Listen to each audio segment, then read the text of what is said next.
Assalamualaikum warahmatullahi wabarakatuh. Perkenalkan, nama saya Rifani Nurtias, NPM 034. Kami dari kelompok 3 akan mempresentasikan materi filsafat Plato dan Sokrates pada mata kuliah filsafat dan sejarah matematika.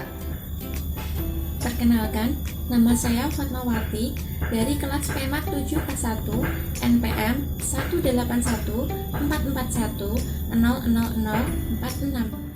Assalamualaikum warahmatullahi wabarakatuh. Perkenalkan, nama saya Ismailika Amelia, NPM 18141000648.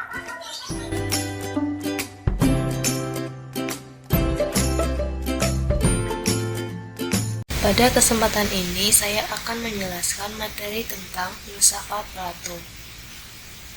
Saya akan menjelaskan tentang tokoh Plato. Plato merupakan filsuf Yunani yang menghasilkan banyak karya, ada yang berupa karya sendiri maupun karya yang dibuat oleh para muridnya. Cita-cita Plato dahulunya ingin menjadi seorang politikus, tetapi karena kejadian bahwa Sokrates mati dihukum minum racun, pupus sudah cita-citanya. Plato mengurungkan niatnya menjadi seorang politikus dikarenakan Sokrates itulah yang merupakan gurunya selama 8 tahun. Menurut Hadi Wijono nomor 38 tahun 2005.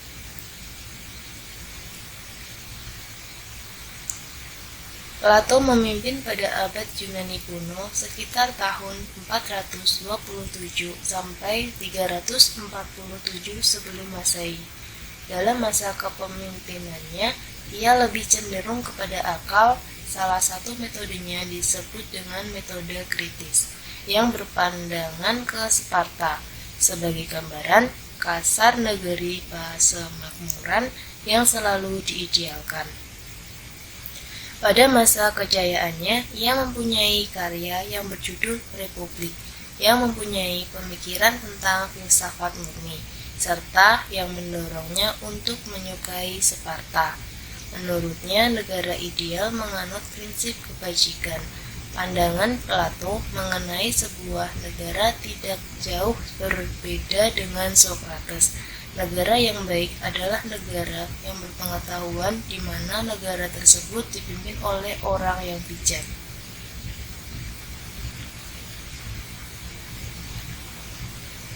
Di mana ciri dari negara yang bijak itu adalah dipimpin oleh rezim aristokrat. Yang dimaksud aristokrat di sini bukannya aristokrat yang diukur dari takaran kualitas, yaitu pemerintah yang digerakkan oleh putra terbaik dan terbijak dalam negeri itu. Bagi Plato, kepentingan masyarakat harus lebih diutamakan daripada kepentingan individu. Dengan demikian, akan timbul rasa kolektivisme atau rasa kebersamaan daripada sifat individualisme. Plato merupakan filosof pertama, dan dalam jangka waktu lama nyatanya memang cuma dia yang mengusulkan persamaan kesempatan tanpa memandang kelamin. Mengenai kehidupan sosial, Plato mengemukakan semacam komunisme yang melarang adanya hak milik dan kehidupan berfamili. Menurutnya, adanya hak milik akan mengurangi dedikasi dan loyalitas seseorang pada kewajibannya sebagai anggota masyarakat.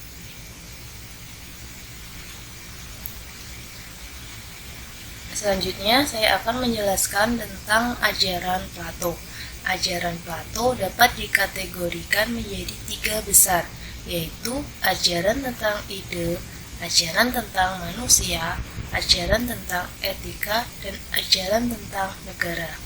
Ajaran-ajaran ini didapatkan dari buku-buku yang telah ditulisnya, serta buku berisi tentang dialog Plato yang disusun oleh orang lain atau bisa jadi oleh muridnya. Yang pertama, ajaran tentang ide. Plato sebelumnya telah memberi solusi terhadap persoalan tentang sesuatu yang berubah dan sesuatu yang tetap.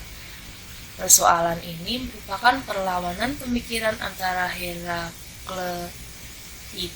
dan Parmenides. Plato memberi solusi dengan mengemukakan gagasan bahwa ada sesuatu yang tetap dan ada pula yang berubah. Dari sini, Plato sekaligus menyetujui pendapat keduanya serta menambahkan pendapat Parmenides bahwa sesuatu yang tetap kekal tidak berubah itu adalah ide.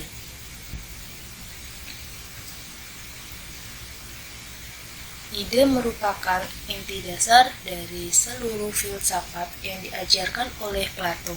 Menurut Plato, ide merupakan sesuatu yang memimpin pemikiran manusia. Ide bukanlah hasil pemikiran subjektif, melainkan ide itu objektif. Ide lepas dari subjek yang berpikir, meskipun tiap orang berbeda dengan orang yang lain, atau tidak ada orang yang persis sama meskipun ia anak kembar.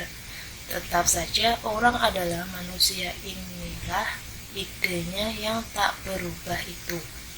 Adanya suatu pengamatan dan ungkapan yang serba bervariasi dan berubah itu merupakan pengungkapan atas ide yang tidak berubah. Orang bisa mengamati satu benda yang sama, tetapi masing-masing orang punya pendapat lain.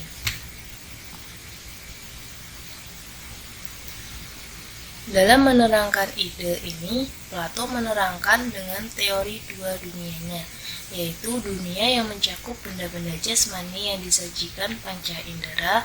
Sifat dari dunia ini tidak tetap terus berubah, dan tidak ada suatu kesempurnaan. Dunia lainnya adalah dunia ide, dan dunia ide ini semua serba tetap.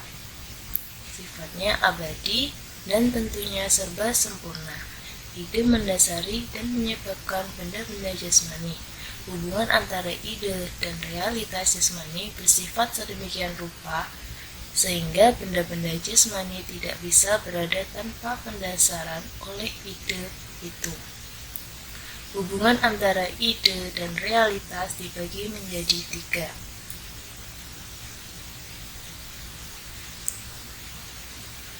Yang pertama, ide hadir dalam benda-benda konkret. Yang kedua, benda konkret mengambil bagian dari ide.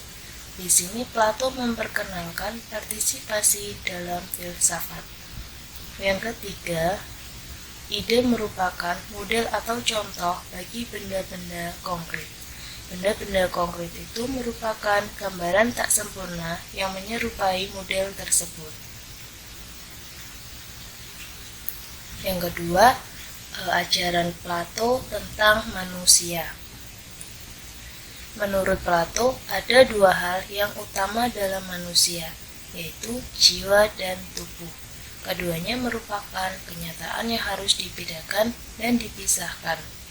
Plato menganggap bahwa jiwa merupakan pusat atau intisari kepribadian manusia, dan pandangannya ini dipengaruhi oleh Socrates, Orfisme, dan mazhab Pythagorean.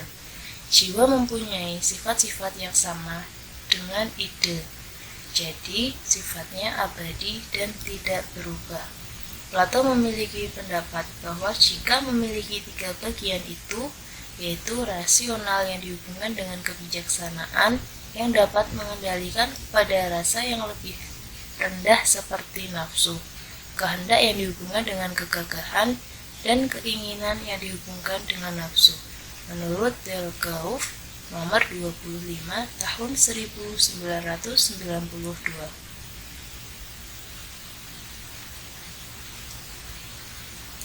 Plato percaya bahwa jiwa itu dipenjarakan di dalam tubuh. Oleh karena itu, jiwa harus dilepaskan dengan cara berusaha mendapatkan pengetahuan untuk melihat ide-ide. Plato juga percaya bahwa ada praeksistensi jiwa dan jiwa itu tidak dapat mati. Dalam tubuh jiwa terbelenggu, dan untuk melepas jiwa dari tubuh hanya sedikit orang yang berhasil. Begitu sulitnya untuk dilepas dari belenggu tubuh.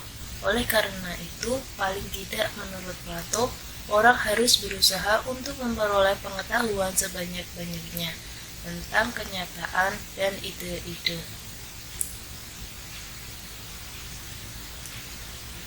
Oleh karenanya, usaha untuk memperoleh hal yang terbaik di dunia manusia harus mendapatkan pendidikan. Pendidikan bukan hanya persoalan akal semata, tetapi juga memberi bimbingan kepada perasaan-perasaan yang lebih tinggi supaya mengarahkan diri pada akal demi mengatur nafsu-nafsu. Selanjutnya adalah ajaran tentang etika dan ajaran tentang negara. Ajaran Plato tentang etika kurang lebih mengatakan bahwa manusia dalam hidupnya mempunyai tujuan hidup yang baik, dan hidup yang baik ini dapat dicapai dalam polis. Ia tetap memihak pada cita-cita Yunani kuno, yaitu hidup sebagai manusia serentak, juga berarti hidup dalam polis. Ia menolak bahwa negara hanya berdasarkan nomos atau adat kebiasaan saja, dan bukan pisis atau kodrat. Plato tidak pernah ragu dalam keyakinannya bahwa manusia menurut kodratnya merupakan makhluk sosial. Dengan demikian, manusia menurut kodratnya hidup dalam polis atau negara. Menurut Plato, negara terbentuk atas dasar kepentingan yang bersifat ekonomis atau saling membutuhkan antara warganya. Maka terjadilah suatu spesialisasi bidang pekerjaan, sebab tidak semua orang bisa mengerjakan semua pekerjaan dalam satu waktu. Polis atau negara ini dimungkinkan adanya perkembangan wilayah, karena adanya pertambahan penduduk dan kebutuhan pun bertambah, sehingga memungkinkan adanya perang dalam perluasan ini. Ada 3 golongan dalam negara yang baik. Pertama, golongan penjaga, yang tidak lain adalah para filsuf yang sudah mengetahui yang baik, dan kepemimpinan dipercayakan kepada mereka. Kedua, pembantu atau prajurit. Dan ketiga, golongan pekerja atau petani yang menanggung kehidupan ekonomi bagi seluruh polis. Kelas warga menurut Plato. Plato membagi warganya menjadi 3 bagian kelas, yaitu yang pertama, golongan pemerintah atau filsuf, merupakan orang terpilih yang paling cakap dari kelas penjaga, bertugas membuat undang-undang dan mengawasi pelaksanaannya, juga memperdalam ilmu pengetahuan dengan segala kebijaksanaannya.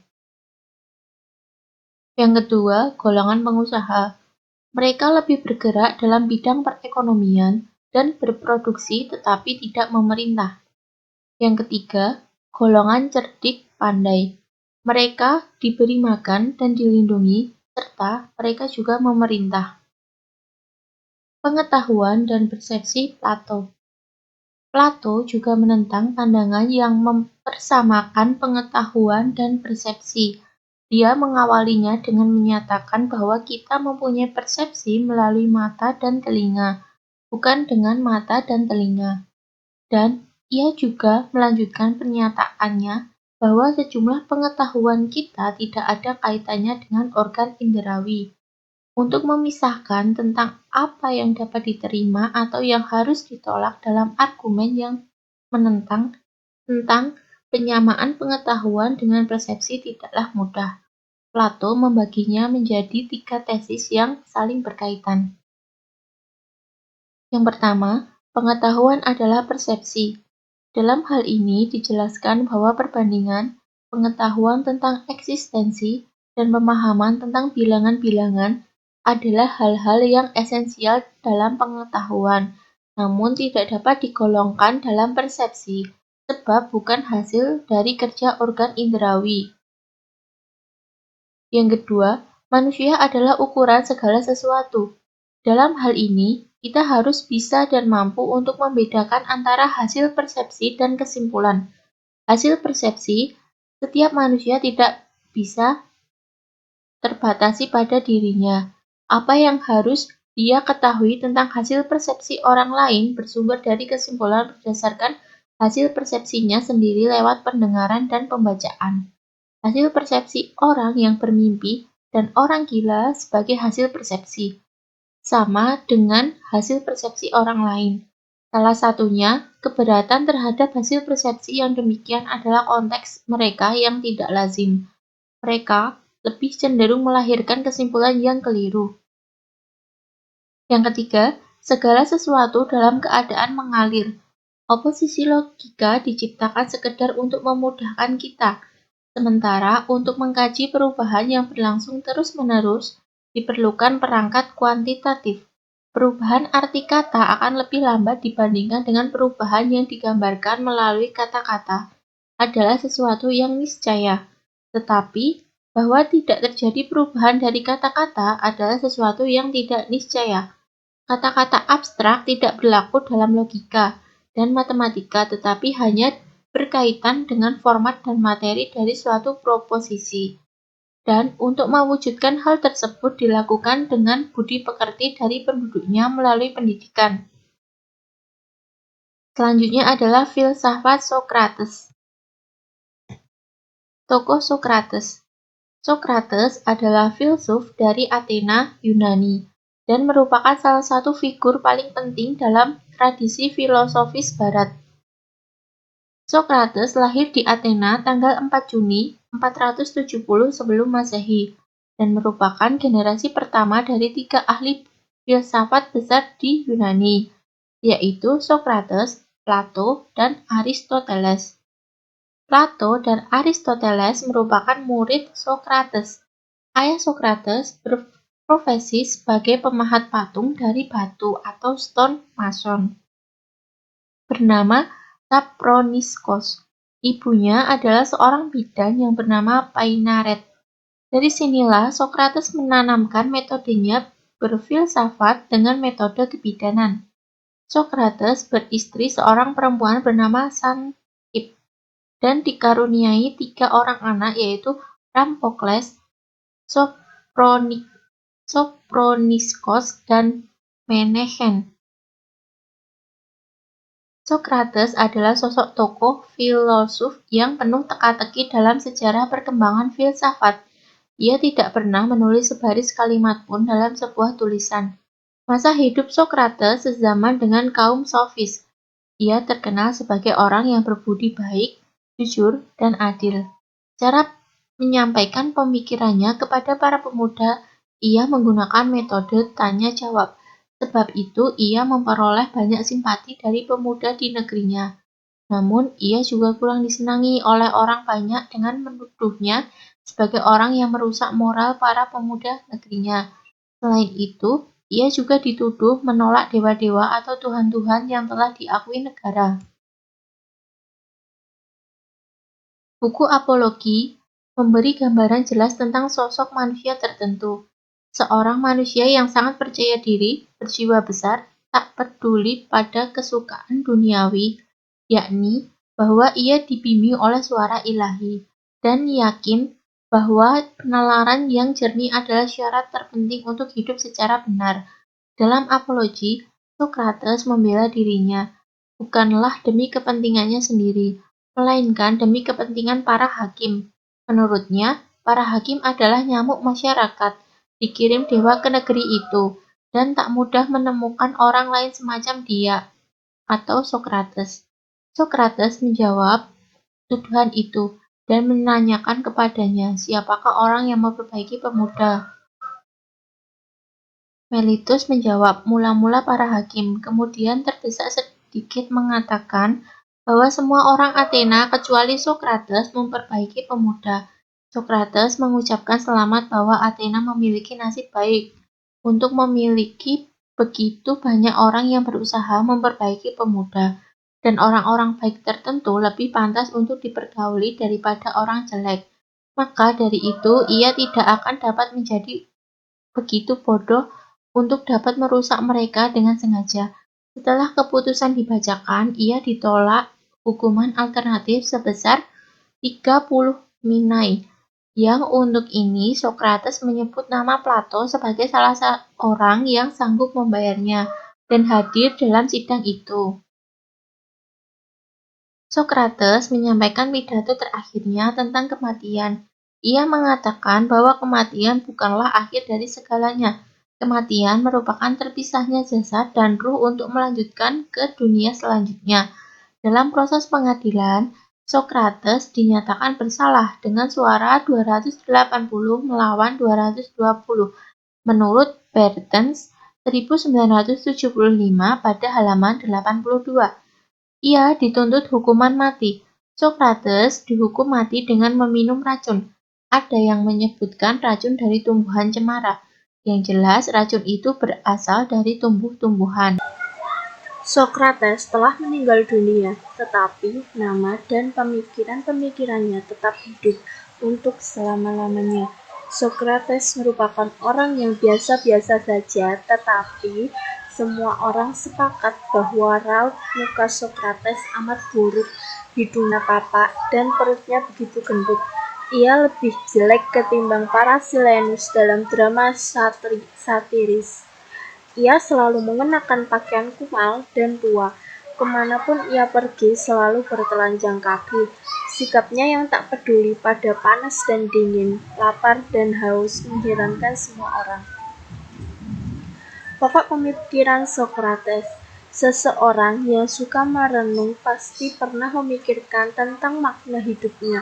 Misalnya, apakah tujuan hidup itu? Atau untuk apa aku peroleh dan mempunyai ilmu pengetahuan khusus tentang fungsi konkret filsafat dan ilmu pengetahuan yang mengkhususkan diri ke dunia ide pemikiran dipandang tidak banyak memberikan jawaban nyata atas persoalan kehidupan, hanya melayang-layang di awang-awang. Socrates kerap disebut jarang mempunyai ajarannya sendiri yang tertulis. Kebanyakan orang lebih menekankan pada metode kebidanan dan ironinya yang mengusik status quo ketika ia dihukum. Atau walaupun ada ajaran aslinya, namun telah bercampur baur dengan pandangan murid-muridnya, terutama Plato.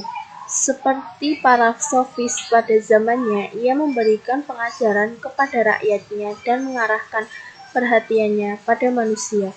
Perbedaannya dengan kaum sofis, Socrates tidak memungut biaya apapun, menolak relativisme dan yakin ada kebenaran objektif dan juga tidak mendorong orang mengikuti pemikirannya, melainkan hanya mendorong orang untuk mengikuti dan menyadari dirinya sendiri. Metode yang digunakan cukup unik dan mengusik keterentaman penguasa ketika itu. Ia bukannya mengajarkan atau menjawab sesuatu, tetapi bertanya hal-hal mengenai pekerjaan dan kehidupan sehari-hari yang sebelumnya jarang dipertanyakan. Secara induktif, ia menanyakan definisi umum tentang sesuatu. Misalnya, apakah keadilan itu? Apakah kedermawanan itu? Metode ini adalah metode kebidanan, di mana Socrates hanya membantu membidani kelahiran gagasan murid-muridnya saja. Metode ini memakai gaya ironi di mana sengaja ia menanyakan hal-hal yang membingungkan sehingga penjawabnya menjawab hal yang bertentangan. Inilah dialektikanya. Socrates melakukan itu semua tujuannya adalah untuk mengetahui jawaban dari pertanyaan yang diajukan dewa Apollo di orakel Delphi, bahwa tidak ada yang lebih bijaksana dari Socrates. Maka ia pun mulai bertanya-tanya. Akhirnya Socrates menyadari bahwa dirinya bijaksana karena ia tahu bahwa ia tidak tahu. Secara sistematis, alur pemikiran Socrates dapat digambarkan sebagai berikut. 1. Tujuan hidup manusia adalah memperoleh kebahagiaan. 2. Kebahagiaan dapat diperoleh dengan keutamaan. 3. Untuk mengetahui apa dan bagaimana arate kita itu, harus kita ketahui dengan pengetahuan atau episteme. Yang keempat, jadi keutamaan atau arate adalah pengetahuan atau episteme. Yang selanjutnya, penjabaran pemikiran Socrates. Bagi Socrates, jiwa manusia adalah karena intisari manusia, hakikat manusia sebagai pribadi yang bertanggung jawab. Oleh karena itu, manusia wajib mengutamakan kebahagiaan jiwanya atau eudaimonia. memiliki jiwa yang baik, lebih dari kebahagiaan lahiriah, seperti kesehatan dan kekayaan. Jadi, hidup saja tidak cukup, tetapi hidup yang baik ada bagi jiwa. Jika tujuan hidup baginya adalah bagaimana orang dapat mencapai kebahagiaan, Sokrates membuktikan adanya kebenaran objektif itu dengan menggunakan metode yang bersifat praktis dan dijalani melalui percakapan-percakapan. Sehingga metode yang digunakannya biasanya disebut metode dialog, karena dialog mempunyai peranan penting dalam menggali kebenaran yang objektif. Contohnya, ketika dia ingin menemukan makna adil, dia bertanya kepada pedagang, prajurit, penguasa, dan guru. Dari semua penjelasan yang diberikan oleh semua lapisan masyarakat itu dapat ditarik sebuah benang merah yang bersifat universal tentang keadilan. Dari sinilah, menurut Sokrates, bahwa kebenaran universal dapat ditemukan. Sokrates berpendapat bahwa ajaran dan kehidupan adalah satu dan tak dapat dipisahkan satu dengan yang lain. Oleh karena itu, dasar dari segala penelitian dan pembahasan adalah pengujian diri sendiri. Bagi Sokrates, pengetahuan yang sangat berharga adalah pengetahuan tentang diri sendiri. Sokrates mencetuskan istilah-istilah sofisme, dialektika, cara berpikir induksi. Pemikirannya mementingkan eudaimonia atau keluhuran budi. Pandangannya berbunyi, keutamaan adalah pengetahuan. Menurut Sokrates, istilah filsafat berasal dari philos atau teman dan sophia atau wisdom. Ini benar-benar peristiwa traumatik dalam sejarah filsafat. Pada saat Sokrates dihukum mati karena merusak pemikiran generasi muda, Athena merupakan negara kota atau polis yang paling demokratis adalah Yunani, dan Sokrates telah mencapai reputasi sebagai salah satu filsuf terbesar. Sejak saat itu, Sokrates menjadi contoh bagi pemikir yang membela ideal tinggi dan sekaligus menjadi teladan cita-cita itu. Di antara berbagai hal lain, Sokrates mengajarkan bahwa kebajikan adalah hal yang paling berharga di antara semua yang dimiliki seseorang, bahwa kebenaran terletak di luar bayang-bayang pengalaman kita sehari-hari, dan bahwa kebenaran adalah tugas yang tepat bagi filsuf untuk menunjukkan betapa sedikitnya hal yang benar-benar kita ketahui. Sering dikatakan bahwa dia mati untuk memberikan contoh bagi kebajikan-kebajikan itu, sehingga Sokrates tidak mengkhianati ide-ide yang telah diajarkan sebegitu lama dan sebegitu bagus. Menurut Sokrates, hakikat manusia tidak ditentukan oleh tambahan-tambahan dari luar. Ia semata-mata tergantung pada penilaian diri atau pada nilai yang diberikan kepada dirinya. Semua hal yang ditambahkan dari luar kepala manusia adalah kosong dan hampa. Kekayaan, pangkat, kemasyhuran, dan bahkan kesehatan atau kepandaian semuanya tidak pokok. Salah satunya persoalan adalah kecenderungan sikap terdalam pada hati manusia.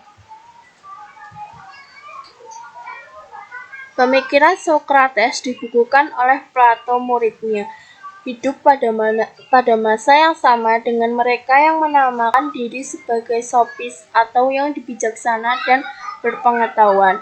Sokrates lebih berminat pada masalah manusia dan tempatnya dalam masyarakat, dan bukan pada kekuatan-kekuatan yang ada di balik alam raya ini. Karena itu, dia didakwa memperkenalkan dewa-dewi baru dan merusak kaum muda, dan dibawa ke pengadilan kota Athena. Ia sesungguhnya dapat menyelamatkan nyawanya dengan meninggalkan kota Athena, namun setia pada hati nuraninya. Ia memilih meminum racun cemara di hadapan banyak orang untuk mengakhiri hidup. Sekian presentasi yang dapat kami sampaikan, kurang lebihnya mohon maaf. Wassalamualaikum warahmatullahi wabarakatuh.